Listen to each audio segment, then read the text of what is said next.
우리 함께 인사하겠습니다. 잘 나오셨습니다. 잘 나오셨습니다. 성도님 얼굴만 봐도 은혜가 됩니다. 얼굴만 봐도 은혜가 됩니다. 사랑하고 축복합니다. 사랑하고 축복합니다. 깨어 기도하라 28번째 시간입니다. 만국의 영광과 존귀를 가지고 들어갈 곳이라는 제목으로 말씀의 은혜를 함께 나누겠습니다. 우리는 지난주에 새 하늘과 새 땅이 이루어지고 하늘로부터 새 예루살렘이 내려온다는 말씀을 함께 나누었습니다. 오늘은 그 새 예루살렘이 구체적으로 어떤 모습을 하고 있는지 우리에게 말씀해 주고 있습니다. 한마디로 종합해 보면 각종 보석으로 꾸며져 있는 너무나도 화려하고 아름다운 곳이다 라는 것을 우리에게 말씀해 주고 있지요. 이런 예화가 생각이 나죠. 이 말씀을 볼 때마다 이런 예화가 생각이 납니다. 어떤 부자가 죽기 전에 꿈을 꿨는데 베드로를 만났습니다.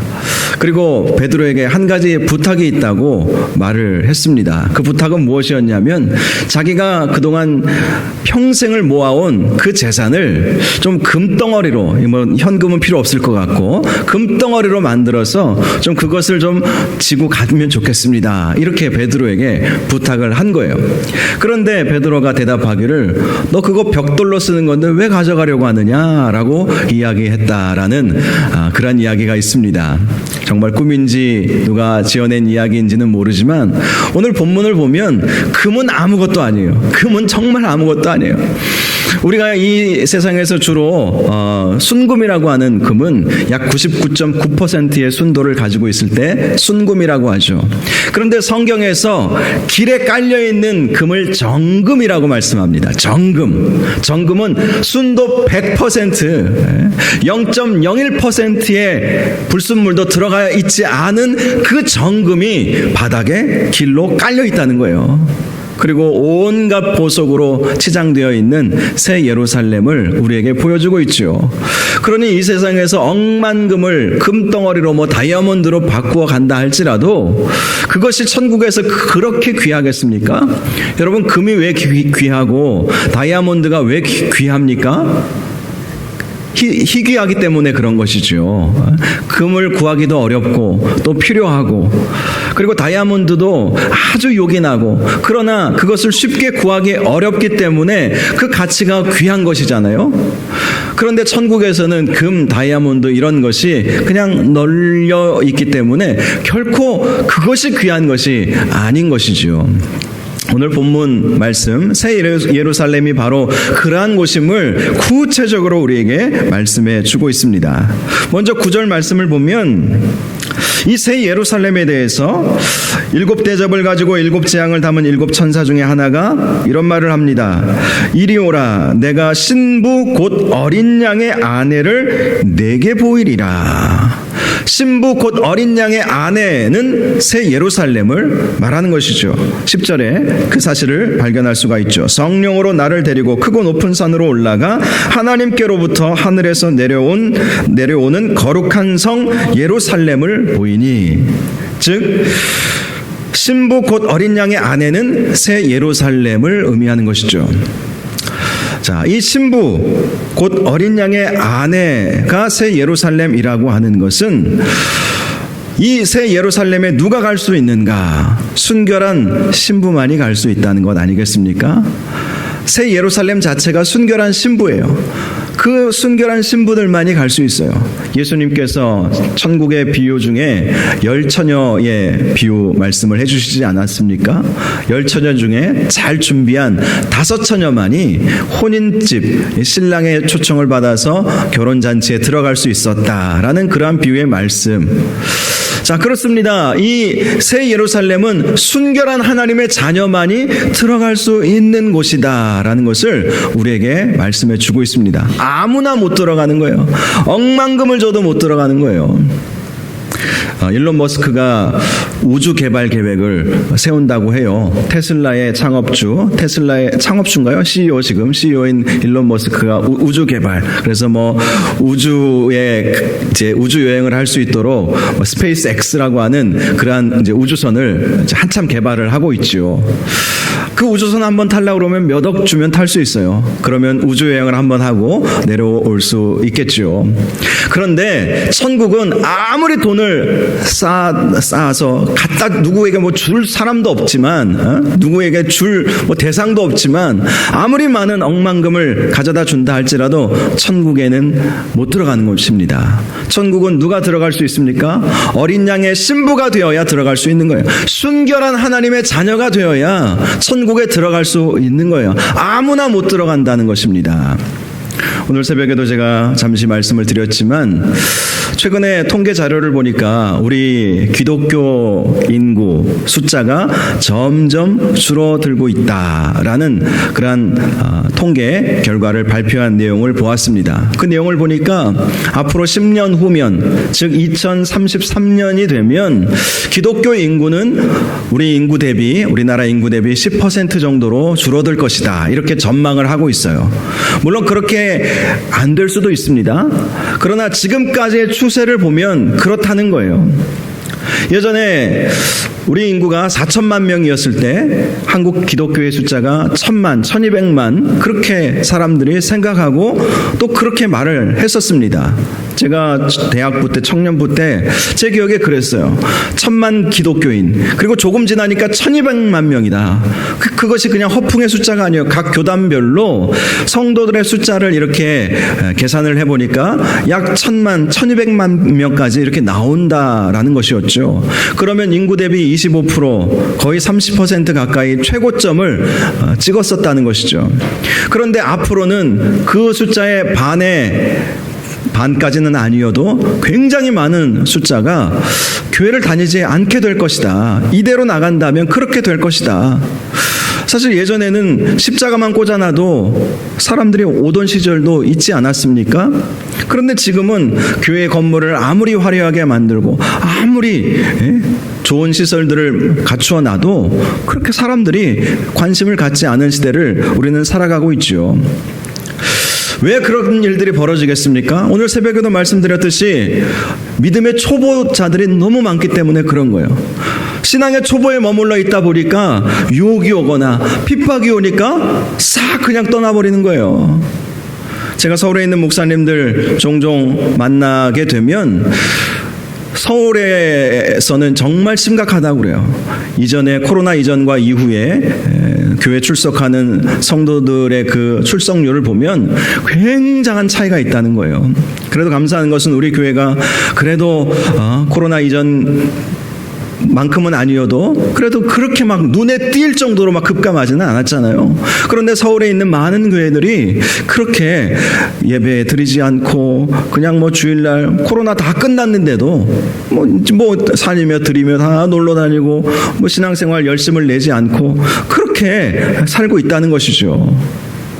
예수님께서 마지막 시대에 믿음을 보겠느냐 이런 말씀을 하신 것처럼 정말 큰 위기 가운데, 교회적인 위기 가운데 있는 것이죠. 여러분, 우리가 항상 기억해야 할 것은 천국은 그저 나 예수 믿습니다라고 고백 한번 했다고 자연스럽게 가는 곳이 결코 아니라는 것입니다. 순결한 신부만이 들어갈 수 있다는 것, 순결한 신부만이, 거룩한 신부만이 들어갈 수 있다는 사실을 우리가 꼭 기억해야 하는 것이죠. 우리가 순결한 신부가 되기 위해서는 오직 예수 그리스도 한 분만을 붙잡고 주의 말씀에 순종하며 신앙의 초보에 머무르지 말고 우리 오늘 새벽에 나눈 말씀처럼 단단한 음식도 먹을 수 있는, 말씀을 통해서 연단도 받고 그 연단을 이겨내고 강인한 신앙인이 될 때에만이 우리가 이 놀랍고 복되고 아름답고 화려한 천국에 들어갈 수 있게 된다는 사실을 꼭 기억하시고 믿음으로 승리하시는 저와 여러분들 되시기를 바랍니다. 11절을 보면 그 성에 대해서 이렇게 말씀합니다. 하나님의 영광이 있어 그 성의 빛이 지극히 귀한 보석 같고 벽옥과 수정같이 맑더라. 자, 새 예루살렘을 사도 요한이 보았어요. 천국을 본 것이죠. 하늘에 있던 그 천국이 땅에 내려오는 것을 보는 거예요. 얼마나 그 광경이 정말 웅장했을까, 그런 생각을 해보게 됩니다. 꿈이 있다면 제가 살아있을 때 우리 주님 다시 오시고 그리고 하늘로부터 새 예루살렘이 이 땅 가운데 임하는 것을 보면 참 좋겠다. 그 어떤 경치보다도, 그 어떤 장관보다도 너무나도 화려하고 멋지지 않겠어요? 그런 기대감을 말씀을 묵상하면서 제가 갖게 되었어요. 자, 하나님의 영광이 그 성 가운데 강력하게 비추고 있는 거예요. 그래서 아름답게 귀한 보석처럼 벽옥과 수정과 같이 맑게 빛나는 그 새 예루살렘이 하늘로부터 이 땅 가운데 내려오는 것입니다. 물론 이 땅은 새 하늘과 새 땅이에요. 이전 땅과 이전 하늘은 다 지나가 버렸어요. 지난주에 말씀드린 것처럼 지금의 하늘과 지금의 땅에 천국이 임하면 그 천국에서의 삶이 그리 행복하지는 않을 거예요. 지금처럼 오염도 많고 뭐 기후 위기에다가 뭐 엄청나게 지금 사실 심각한 그러한 위기 속에서 우리는 살아가고 있지 않습니까? 그런데 새 하늘과 새 땅이 임하는 곳은, 새 예루살렘이 임하는 곳은 새 하늘과 새 땅에 임하는 거예요. 12절을 보니까 크고 높은 성곽이 있고 12문이 있었다. 자, 크고 높은 성곽, 그 새 예루살렘에 크고 높은 성곽이 있었어요. 그리고 문은 12개가 있었습니다. 그리고 그 문에는 12천사가 있었고 그 문들 위에 이름이 쓰여져 있었습니다. 바로 12지파의 이름들, 12지파의 이름들. 자, 이 말씀이 갖는 의미는 그 문을 통과할 수 있는 그 사람은 영적 이스라엘, 그러니까 혈통적 이스라엘을 의미하는 것이 아니라 이스라엘 자손만 들어갈 수 있다는 것이죠. 이스라엘 자손만, 순결한 신부로 인정을 받은 하나님의 자녀만이 그 문으로 출입할 수 있게 된다는 것입니다. 그리고 그 문에는 12천사가 지키고 있어요. 즉 아무나 못 들어간다는 것이죠. 아무나. 또 13절에 동쪽에 세 문, 북쪽에 세 문, 남쪽에 세 문, 서쪽에 세 문이 있었다, 이렇게 말씀을 하고 있습니다. 각 동서남북 세 문씩 12문이 있었고 그 12문에는 천사들이 지키고 있었고 또 그 성문에는 각 지파의 이름들이 쓰여져 있었다, 이 말씀을 지금 해주고 있는 것이죠. 머리로 한번 새 예루살렘의 그 이미지를 한번 상상해 보시면 더 좋을 것 같습니다. 자, 그리고 14절을 보니까 그 성의 성곽에는 12기초석이 있었고 그 위에는 어린 양의 12사도의 12이름이 있더라. 자, 각 성곽에 기초석이 있죠. 그 기초석이 있었는데 12기초석이 있었는데 그 기초석 위에 어린 양의 12사도의 12이름이 있었다. 자, 이 말씀이 가지는 의미는 바로 복음을 말하는 것이죠. 복음의 기초 위에 그 성곽이 세워져 있었다라는 거예요. 복음. 한마디로 복음을 믿는 사람들만이 들어갈 수 있는 곳. 자, 어린 양의 신부가 들어갈 수 있죠. 또 이스라엘 백성이 되어야 한다라는 사실, 또 하나 복음을 믿는 사람이어야 한다. 이 사실을 오늘 말씀을 통해서 발견할 수 있습니다. 15절을 보면 내게 말하는 자가 그 성과 그 문들과 성곽을 측량하려고 금 갈대자를 가졌다라고 말씀합니다. 금 갈대자를 가졌다는 것은 정확하게 그 성곽의 크기를 지금 측량을 해보려고 했다는 것이지요. 자, 그 성곽의 그 예루살렘 성의 크기가 16절에 나와 있습니다. 그 성은 네모가 반듯하여 길이와 너비가 같은지라 그 갈대자로 그 성을 측량하니 12,000 스타디온이요 길이와 너비와 높이가 같았다라고 말씀합니다. 12,000 스타디온, 이것은요 오늘날로 말하면 약 2,400km의 길이를 말합니다. 2,400km.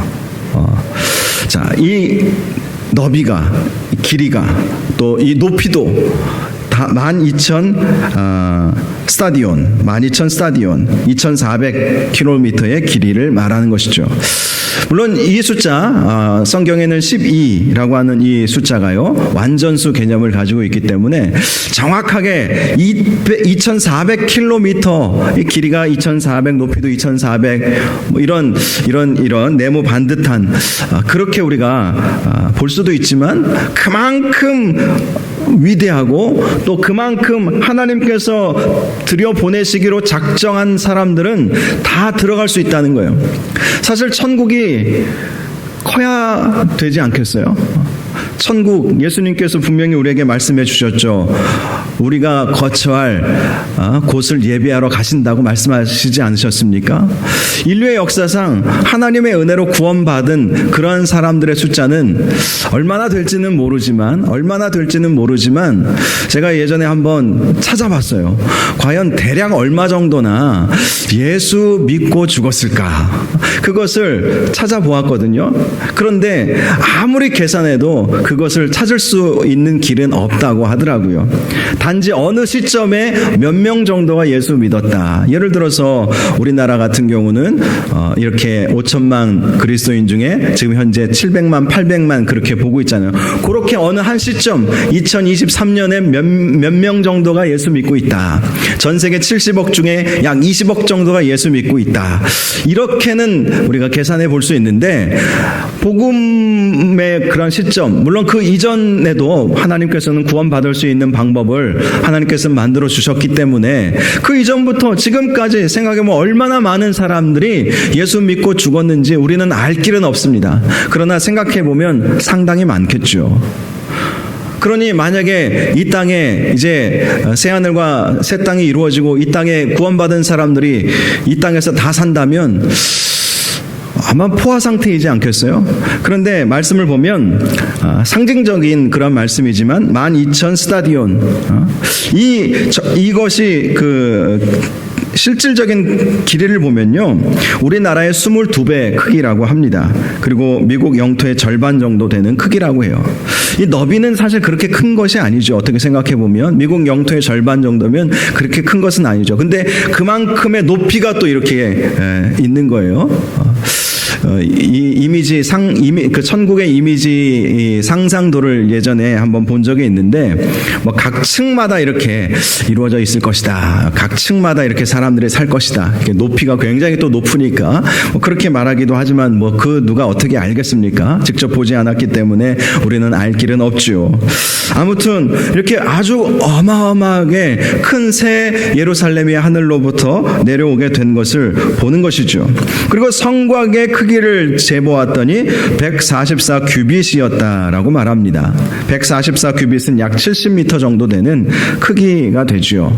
높이가 70m 정도 되는 생각해보면 이 전체 새 예루살렘의 규모에 비해서는 그 성곽의 높이가 그렇게 높지는 않구나 이런 생각을 해볼 수는 있지만 이 역시 상징적인 숫자이죠. 성곽에 갖는 의미는 보호의 의미를 가지고 있지 않습니까? 그래서 과거에 성곽을 높이 쌓았죠. 그래야 외적의 침입을 막아낼 수 있었기 때문에 그래서 이 성곽에 갖는 의미는 하나님의 보호하심을 의미하는 거예요. 자, 144 규빗은 12 곱하기 12를 의미하겠죠. 12 곱하기 12 하면 144가 나오니까. 자, 그러므로 하나님의 보호하심은 완전하다. 완전하신 하나님의 보호하심을 누리며 사는 곳이 바로 새 예루살렘이라는 것입니다. 이 세상에서는 여러 가지 환난도 당하고 또 여러 가지 괴로움도 있고 여러 가지 불편함도 있고 뭐 그렇게 살지만 새 예루살렘에서의 삶은 하나님께서 철저하게 지키시고 보호하여 주시는 그러한 삶을 살아가게 된다는 것을 우리에게 말씀해 주는 것입니다. 또 18절을 보면 그 성곽은 벽옥으로 쌓였고 그 성은 정금인데 맑은 유리 같더라. 자, 성곽은 벽옥으로 다 쌓여 있고 그 성 자체가 정금이래요. 순금보다도 더 순수한 정금, 맑은 유리같이 아름다운 새 예루살렘 성을 우리에게 말씀해 주고 있습니다. 19절과 20절에 보면 성곽의 기초석들이 각색 보석으로 꾸며져 있었다고 말씀하고 있죠. 그러면서 그 보석의 이름들을 말해 줍니다. 벽옥, 남보석, 옥수, 녹보석, 홍만호, 홍보석, 황보석, 황옥, 노곡, 담황옥, 비치옥, 청옥, 자수정, 이런 보석들을 제가 다 본 적이 없어서 이것이 얼마나 화려하고 아름다운지는 모르겠습니다. 자수정 정도나 제가 본 기억이 있는데 나머지 보석은 이름을 봐도 이게 얼마나 귀하고 얼마나 화려한지는 모르겠지만 성경에 이렇게 기록되어 있는 이 보석의 이름들은 당시 시대에 가장 귀한 것을 말하는 것이죠. 가장 귀한 것. 21절을 보면 12문이 있었는데 그 문이 12진주래요. 12진주. 진주도 당시 시대적 상황에서는 금보다도 더 귀하게 여겨졌던 보석이었습니다. 문이 바로 그렇게 진주로 꾸며져 있었다는 것입니다. 그러니 얼마나 아름답고 화려하겠습니까? 22절을 보면 성 안에서 내가 성전을 보지 못하였다. 이는 주 하나님 곧 전능하신 이와 및 어린 양이 그 성전이다 라고 말씀합니다. 성전이 없는 새 예루살렘. 왜 그렇습니까? 사실 성전이라고 하는 것은 이 세속적인 삶 속에서 성전이라고 하는 곳에 하나님의 거룩하신 그러한 임재를 경험하고 그 안에서 하나님을 예배하고 하나님을 찬양하기 위해서 하나님의 특별하신 임재가 있도록 하기 위한 곳이 성전 아니었겠습니까? 그런데 새 예루살렘에서는 성과 속에 구별이 없죠. 거기는 온전히 다 거룩한 곳입니다. 이 세상은 성과 속의 구별이 있죠. 우리가 그런 삶을 살고 세상을 살아가고 있지 않습니까? 그런데 천국은 하나님께서 온전히 임재하시는 곳이기 때문에 성전이 필요가 없는 것이죠. 그 예루살렘 성 자체가 성전이 되는 것입니다. 23절을 보면 그 성은 해나 달의 비침이 쓸데없으니 이는 하나님의 영광이 비치고 어린 양이 그 등불이 되심이라. 자, 해와 달도 필요가 없는 곳. 해와 달을 의지할 필요가 없이 우리 하나님께서 또 어린 양이 해가 되어주시고 달이 되어주시고 등불이 되어주시고 그 영광만 비추어져도 그곳은 밝은 곳이 된다는 것을 말씀해 주고 있죠. 24절에 만국이 그 빛 가운데로 다니고 땅의 왕들이 자기 영광을 가지고 그리로 들어가리라. 만국이 그 빛 가운데로 다닌다. 예수 그리스도의 그 빛, 영광의 빛, 하나님께서 비추시는 그 영광의 빛 가운데로 만국이 다니고 또 땅의 왕들도 자기 영광을 가지고 그리로 들어가게 된다고 말씀합니다. 주님께서 주시는 그 영광을 가지고 들어가는 거예요. 25절에는요. 낮에 성문들을 도무지 닫지 아니하리니 거기에는 밤이 없음이라. 밤이 상징하는 것은 어둠의 세력을 말하는 것입니다. 어둠의 세력이 전혀 오지 못하는 그런 곳이 바로 새 예루살렘 성이라는 거예요. 또 26절에 사람들이 만국의 영광과 존귀를 가지고 그리로 들어갈 것이다 라고 말씀합니다. 마지막 27절에 무엇이든지 속된 것이나 가증한 일 또는 거짓말하는 자는 결코 그리로 들어가지 못하되 오직 어린 양의 생명책에 기록된 자들만 들어가리라. 그렇게 아름답고 화려한 천국의 모습을 보여주면서 누가 그 천국에 들어갈 수 있는지 분명히 말씀해 주고 있습니다. 어린 양의 생명책에 기록된 자들만이 천국 시민이 될 수 있고 그 새 예루살렘에 들어갈 수 있게 된다는 것입니다. 이렇게 놀랍고 화려한 그 천국에 저와 여러분들이 다 들어갈 수 있기를 바랍니다. 정말 그 천국, 예수님이 말씀하신 것처럼 우리 주님은 우리가 거할 집을 예비하러 가시지 않으셨습니까? 주님께서 예비해 놓으신 그 집에 우리가 들어가야 되지 않겠어요? 그 아름답고 그 영화로운 그 천국에 우리가 들어가야 되는 거예요. 우리가 천국에 들어가기 위해서는 우리의 이름이 생명책에 기록이 되어야 합니다. 생명책에 이름이 기록된다는 것은 예수 그리스도를 믿는 믿음으로 끝까지 승리하는 그러한 사람들이 바로 생명책에 이름이 기록된 사람들을 말하는 것이죠. 저와 여러분이 이 마지막 시대를 살아가면서 우리 믿음 잘 지키고 그렇게 살아갔으면 좋겠습니다. 우리의 믿음을 흔들고 우리의 믿음을 없애려고 하는 그러한 사단의 교묘한 계략들이 얼마나 많이 있는지 몰라요. 갈수록 우리 예수 믿는 사람들의 숫자가 줄어들고 있는 세상에서는 그렇게 보고 있지만 그러나 여러분 우리가 그러한 무리에 속하는 것이 아니라 더 믿음 지키고 더 장성한 믿음의 분량을 가져서 그까지 승리하심으로 이렇게 화려하고 복된, 사실 이 천국을 글로 표현해 놓으니까 이 정도지, 우리 눈으로 보면 사실 우리의 인간의 말로 어떻게 이 천국을 표현할 수 있겠습니까? 겨우겨우 표현한 것이 당시에 가장 아름답고 귀한 보석이라는 보석은 다 갖다 붙여가지고 설명을 하기는 했지만, 우리 눈으로 만약에 이 천국을 본다면 아마 놀라 자빠질 것 같아요. 내가 예수 안 믿었으면 어쩔 뻔했나, 이런 생각을 하지 않겠습니까? 여러분, 끝까지 믿음 지키심으로 이 천국 백성 되시기를 바랍니다. 정말 끝까지 믿음 지킨다는 것이 때로는 쉽지만 때로는 참 어려운 것 같다는 생각을 하게 됩니다. 우리가 특별히 예수 그리스도를 온전히 믿고 의지함으로 천국의 삶을 살아갈 수 있도록 늘 믿음 잘 굳건히 지키고 정말 주님을 기쁘시게 해드리는 그러한 삶을 살아갈 수 있기를 주님의 이름으로 축원합니다. 이 시간 함께 기도하기를 원합니다. 주님, 이 화려한 천국, 사도 요한이 보고 글로 우리에게 전해진 이 천국의 모습, 비록 우리의 머릿속으로는 상상조차 되지 않는 이 천국의 모습이지만, 그러나 가장 아름답고 가장 화려하고 우리 인간의 입술로 말로 표현할 수 없는 너무나도 멋지고 존귀하고 아름답고 영광스러운 곳이 이 천국임을 다시 한번 깊이 우리 마음속에 새기게 하시고, 이 천국은 생명책의 이름이 기록된 자들만이 들어갈 수 있다는 사실을 기억하고 끝까지 믿음 지키고 생명의 복음 가운데 살아갈 수 있도록 인도하여 주옵소서. 그 어떤 유혹이 와도, 그 어떤 핍박과 환난이 와도 결코 믿음과 바꾸지 않게 하여 주시옵시고, 끝까지 믿음 지키며 믿음으로 승리할 수 있도록 우리 주님 우리와 함께하여 주시옵소서. 우리 이런 제목으로 함께 주여 한번 부르짖고 기도하겠습니다. 주여. 아버지 하나님, 너무나도 화려하고 너무나도 존귀하고 너무나도 영광스러운 천국의 모습을 우리에게 보여주옵소서.